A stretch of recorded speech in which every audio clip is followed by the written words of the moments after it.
खुदरा महंगाई 8वें आसमान पर है और रुपया रसातल में जा रहा है। नतीजन टेलीविजन, वॉशिंग मशीन, रेफ्रिजरेटर जैसे घरेलू उपकरण व अन्य इलेक्ट्रॉनिक सामान और महंगे हो रहे हैं। खान पान की चीजों पर भी बेतहाशा दाम बढ़ रहे हैं। रोटी, कपड़ा और इलाज के इंतजाम में आम आदमी की कमर टूट रही है। खाना, पीना, रहना, पहनना और आना जाना सब महंगा हो गया है। बची कसर आरबीआई ने पूरी कर दी है। आरबीआई के रेपो रेट बढ़ाने से ईएमआई तो बढ़ ही गई है, बैंक लोन भी महंगा हो गया। तो क्या ये सब ऐसे ही चलता रहेगा या फिर इससे राहत भी मिलेगी? आज कार्यक्रम में हम ऐसे ही सवालों के जवाब तलाशने की कोशिश करेंगे। नमस्कार, मैं हूं हरिओम द्विवेदी और आप हैं खबरों के हाईवे यानी द NH0 और देखना शुरू कर चुके हैं अपना पसंदीदा कार्यक्रम सवाल तो बनता है।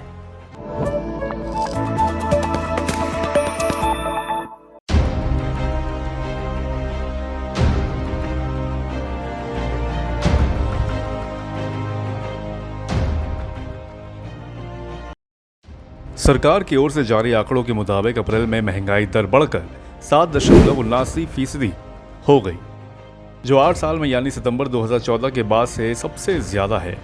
वहीं फूड बास्केट में मुद्रास्फीति अप्रैल में बढ़कर 8.38% हो गई, जो पिछले महीने में 7.68% और एक साल पहले इसी महीने में 1.96% थी। खाद्य मुद्रास्फीति, जो CPI बास्केट का लगभग आधा हिस्सा है, अप्रैल में कई महीनों के उच्चतम स्तर पर पहुंच गई और वैश्विक स्तर पर सब्जी और खाना पकाने के तेल की कीमतों में बढ़ोतरी की वजह से उच्च स्तर पर बनी रह सकती है। ताज़ा आंकड़ों के अनुसार महंगाई की मार सबसे ज्यादा ग्रामीण इलाकों में रहने वाले लोगों को झेलनी पड़ रही है। अप्रैल 2022 में ग्रामीण इलाकों में महंगाई दर 8.38% रही है, जबकि शहरी इलाकों में यह 7.09% रही है। खास बात यह है कि अगर अप्रैल 2021 के आंकड़ों से तुलना की जाए तो महंगाई दर का ट्रेंड उल्टा दिखता है, यानी अप्रैल 2021 में शहरों में ज्यादा महंगाई थी और ग्रामीण इलाकों में कम महंगाई थी। उस अवधि में ग्रामीण इलाकों में महंगाई दर 3.75% थी, जबकि शहरी इलाकों में यह 4.71% थी।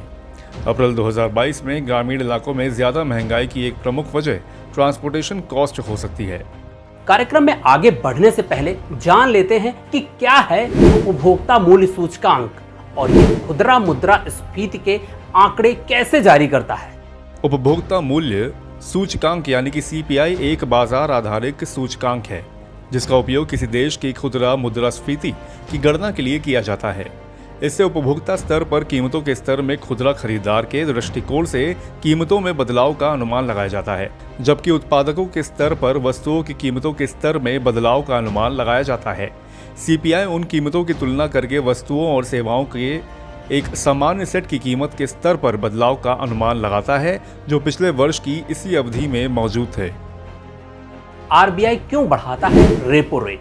क्या रिजर्व बैंक ऑफ इंडिया के रेपो रेट बढ़ाने से महंगाई कम हो जाएगी? रेपो रेट और CRR के बारे में विस्तार से जानकारी के लिए आप हमारा पिछला एपिसोड सवाल तो बनता है देख सकते हैं। आर्थिक जानकारों की माने तो ईंधन और खाद्य पदार्थों की बढ़ती कीमतों की वजह से खुदरा मुद्रास्फीति में तेजी आई है। इस साल मार्च में खुदरा महंगाई दर 6.95% थी और अप्रैल 2021 में ये 4.23% थी। रिपोर्ट के अनुसार लगातार चौथे महीने खुदरा मुद्रास्फीति भारतीय रिजर्व बैंक की अपर टॉलरेंस लिमिट से काफी ऊपर रही। सरकार द्वारा आरबीआई को यह सुनिश्चित करने के लिए कहा गया था कि मुद्रास्फीति 4% पर बनी रहे। इसमें 2% तक घट बढ़ सकती है, लेकिन जनवरी 2022 से खुदरा मुद्रास्फीति 6% से ऊपर बनी हुई है। 4 मई को बढ़ती महंगाई की वजह से आरबीआई ने 4 साल में पहली बार अपनी रेपो रेट में बढ़ोतरी की थी। वित्त मंत्रालय ने कहा था कि बेशक रिटेल महंगाई दर उच्च स्तर पर बनी हुई है, मगर ये अस्थायी है। इसे कम करने के उपाय किए जा रहे हैं। ऐसे में आरबीआई की अगली मौद्रिक समीक्षा नीति की बैठक में रेपो रेट और बढ़ सकता है। अप्रैल में महंगाई ने सबसे ज्यादा असर पेट्रोल, डीजल, खाने के तेल, घी, मसाले, कपड़े, जूते, परिवहन खर्च पर डाला है, जिसका असर ऑल ओवर महंगाई पर दिख रहा है। सब्जियों की कीमतों में बढ़ोतरी ने भी घर का बजट बिगाड़ दिया है। महंगाई का मामला बेशक पूरी तरह ग्लोबल कारणों से जुड़ा है, लेकिन जिस तरह से महंगाई दर बढ़ रही है उससे आम आदमी की कमर टूट रही है। बढ़ती महंगाई को देखते हुए आरबीआई अगली मॉनेटरी पॉलिसी की समीक्षा बैठक में कुछ कड़े फैसले ले सकता है, लेकिन इसका असर कितना होगा और कब होगा ये तो आने वाला वक्त ही बताएगा। आज फिलहाल इतना ही। अन्य खबरों के लिए देखते रहिए द NH0। धन्यवाद।